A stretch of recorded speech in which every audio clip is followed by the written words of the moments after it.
दोस्तों, क्या आप जानते हैं कि एक और मशहूर मुस्लिम देश में अब तख्ता पलट हो गया है। मुस्लिम दुनिया में एक बहुत बड़ा उलटफेर होने जा रहा है। दोस्तों, जैसा कि आप और हम सब जानते हैं कि बहुत सारी मुस्लिम कंट्रीज ऐसी भी है जिन पर अभी भी अमेरिका का इनडायरेक्टली कंट्रोल है। लेकिन क्या आप जानते हैं कि इस कंट्री ने अब तख्ता पलट कर दिया है, मुस्लिम दुनिया में बहुत बड़ा फेरबदल कर दिया है। अमेरिका देश इजराइल में लगा रहा, इजराइल को बचाने में लगा रहा, लेकिन दूसरी तरफ इस देश ने अमेरिका के साथ भी खेल कर दिया है। क्या खेल हुआ है और क्यों इतनी इस बात को तूल दी जा रही है, ये जानेंगे आप इस वीडियो में। तो आप सब इतनी सी गुजारिश है कि आप इस वीडियो को एंड तक जरूर देखिएगा और कमेंट में हमें अपना फीडबैक जरूर दीजिएगा। दोस्तों, जैसा कि आप और हम सब जानते हैं कि अफ्रीका में बहुत सारी कंट्रियों का शुमार होता है। बहुत सारी कंट्रीज अभी तक उसमें तख्ता पलट कर चुकी हैं और उलटफेर बहुत सारी कंट्रीज में हो चुके हैं।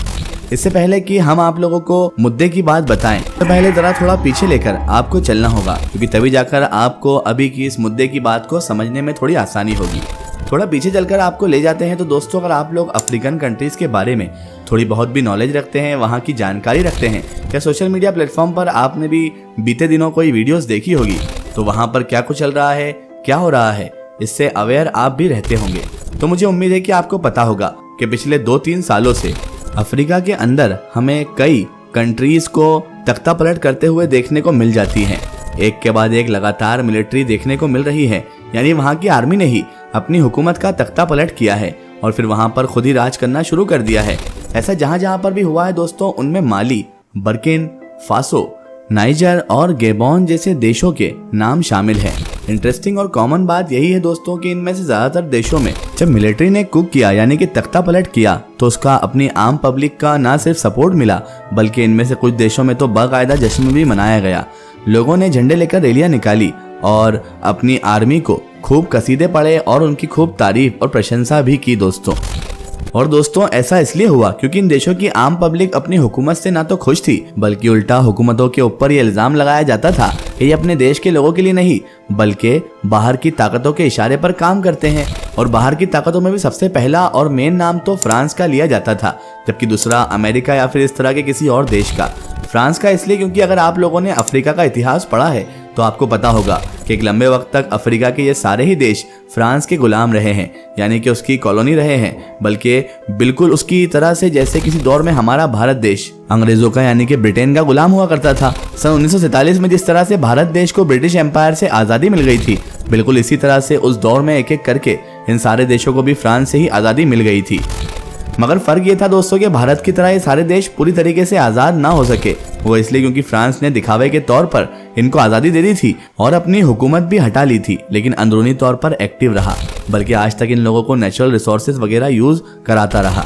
आसान और कम शब्दों में आप बस इतना समझ लीजिए कि इतने साल गुजर जाने के बाद आज तक इन सारे देशों में हुकूमत तो इनके देश के लोगों की बनी हुई थी, मगर उनको कंट्रोल पेरिस से किया जाता था। मगर जाहिर है दोस्तों, जैसे जैसे वक्त गुजरा वैसे वैसे इन देशों में रहने वाले आम लोगों के बीच में फ्रांस को लेकर और अपनी हुकूमत को लेकर नफरत बढ़ती चली गई, इतनी बड़ी कि उसने एक लावा की शक्ल इख्तियार कर ली, जिसका भरपूर फायदा उठाया यहाँ की आर्मीज ने, क्योंकि उन्होंने हुकूमतों के खिलाफ तख्ता पलट करने का फैसला किया, जिसमें आम लोगों का उनके भरपूर सपोर्ट मिलने की वजह से ये सारा तख्ता पलट हो पाया। फिलहाल आज की इस वीडियो में हमारा टॉपिक है दोस्तों गिनी नाम का वो देश कि जो इन सारे देशों का ही पड़ोसी है, या दोस्तों हम ये भी कह सकते हैं कि इन्हीं के बेल्ट में शामिल है और किसी दौर में फ्रांस की लंबे वक्त तक कॉलोनी भी रहा है।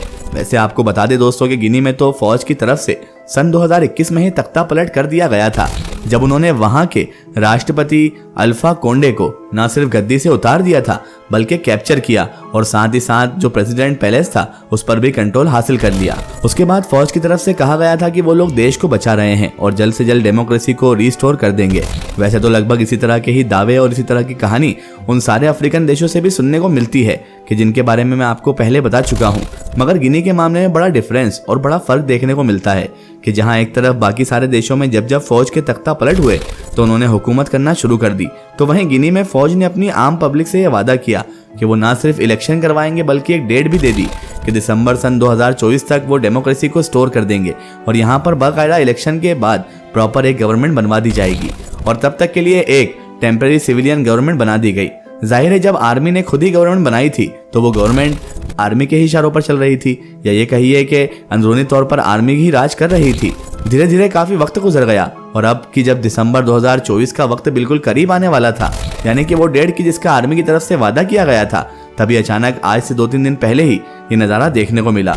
दरअसल आर्मी ने अब ऐलान करते हुए उस हुकूमत को ही डिसॉल्व कर दिया, यानी खत्म कर दिया, जिसको उसने खुद बनाया था। और फिर वादे के मुताबिक दोस्तों वो 1 दिसंबर 2024 तक राज करती और इलेक्शन वगैरह सब सही तरीके से हो जाते। इंटरेस्टिंग बात तो यह है कि अब पिछली बार की तरह न इस बार इन्होंने कोई डेट दी है, और आखिर ऐसा क्यों किया जा रहा है, ऐसी मेन वजह भी इसकी नहीं बताई है। बल्कि जिस तरह से ये पूरी अनाउंसमेंट की गई है दोस्तों, वो भी काफी हैरान कर देने वाला पल था। बहुत सारे सोल्जर्स एक तरतीब के साथ सीढ़ियों पर खड़े हुए, जिनमें से कुछ ने मास्क पहन रखा है तो कुछ के हाथों में राइफल है, तो कुछ ऐसे हैं कि जिनके हाथ में कोई हथियार नहीं है। देखकर महसूस होता है कि मानो राजाओं महाराजाओं के दौर में, यानी कि हुकूमतों के दौर में कोई हुक्म पढ़ा जा रहा है। हालांकि दोस्तों बाद में गिनी के जो आर्मी चीफ है उनकी तरफ से भी बयान आया, जिसमें उन्होंने कहा कि जो करंट मिनिस्टर्स हैं, यानी कि जो मंत्री वगैरह हैं, उन सबके अकाउंट को ब्लॉक किया जा रहा है। साथ ही साथ उनके सबके पासपोर्ट को भी सरेंडर किया जाएगा।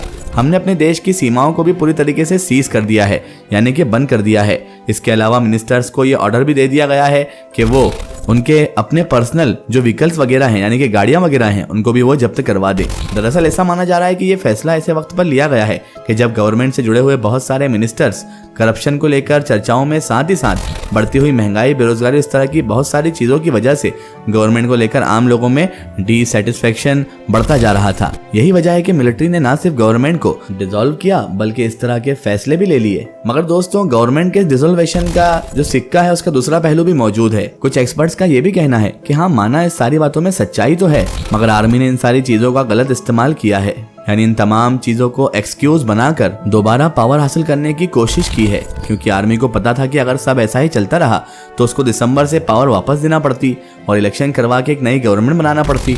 जाहिर है आर्मी जब 2021 से राज करती आ रही है तो वो इतनी आसानी से गद्दी को भी कैसे छोड़ सकती है, बावजूद इसके कि उसके बिल्कुल पड़ोस में ही माली, बुर्किना फासो और नाइजर जैसे देशों में भी फौज ही राज कर रही है। वैसे ये भी माना जा रहा है कि गिनी की फौज के हौसले बुलंद इसलिए भी हैं क्योंकि उसको इन तीनों देशों का भी समर्थन मिला हुआ है। ये तीनों देश जो पहले ही अलायंस बना चुके हैं, एक साथ आ चुके हैं, इतनी पक्की तरीके से आपस में कोलैबोरेशन कर चुके हैं कि इन लोगों ने अपनी कॉमन करेंसी तक जारी करने का फैसला कर लिया है। तो अब इनके लिए भी ये अच्छी बात ही होगी कि अगर इनके ग्रुप में कोई चौथा मेंबर आ जाता है, और जाहिर है इस तरह से इन सारे देशों का मिलना वेस्टर्न देशों के लिए और स्पेशली फ्रांस के लिए परेशानी लेकर आएगा। फिलहाल अब देखना यही होगा कि आखिर अब आगे गिनी में क्या क्या होता है। लेकिन दोस्तों क्या ये डेमोक्रेसी है, क्या ये सही है कि आर्मी ही देश पर राज करने लग जाए? लेकिन अब क्या होता है ये तो हमें आगे की न्यूज में ही देखने को मिलेगा। तो आपसे इतनी सी गुजारिश है कि आगे की न्यूज भी हासिल करने के लिए हमारे चैनल इसके नेटवर्क को सब्सक्राइब जरूर कर लें और पास में दिए गए घंटे के आइकन को दबा दें ताकि वीडियोस की नोटिफिकेशन सबसे पहले आप तक पहुंचती रहे।